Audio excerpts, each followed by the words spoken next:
శ్రీ మహాలక్ష్మీదేవి కథ. ప్రాచీన కాలంలో దేవతలు మరియు అసురులు కలిసి పాలసముద్రాన్ని మథించారు. ఇది అమృతాన్ని పొందడానికి శ్రీవిష్ణువుని ఆశీస్సులతో నిర్వహించబడిన గొప్ప సంఘటన. ఈ మథనంలో చాలా రకాల దివ్య వస్తువులు వెలువడ్డాయి. వాటిలో ఒకటి శ్రీ మహాలక్ష్మీదేవి. పాలసముద్రం నుంచి శ్రీ మహాలక్ష్మీదేవి పద్మపుష్పం మీద వెలుగుతూ అవతరించింది. ఆమె అందాన్ని చూసి అందరూ ఆశ్చర్యపోయారు. ఆమె చేతిలో పద్మం, ధనం, శాంతి మరియు ఆనందం ఉంటాయి. లక్ష్మీదేవి విష్ణుమూర్తిని ఎంచుకుని ఆయన భార్యగా మారింది. శ్రీమహాలక్ష్మి భక్తుల పట్ల చాలా కరుణగలవారు. ఆమెను నిత్యం భక్తితో పూజిస్తే సుఖ సంపదలు, శాంతి, ఐశ్వర్యం, కుటుంబ ఆనందం ఇవి లభిస్తాయి.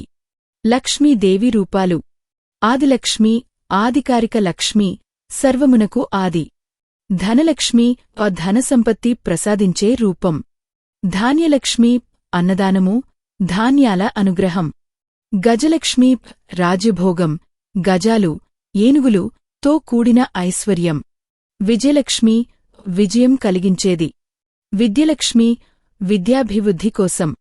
సంతానలక్ష్మి, సంతానాభివృద్ధి కొరకు. వీరలక్ష్మి, శౌర్యం, ధైర్యం ఇచ్చే రూపం.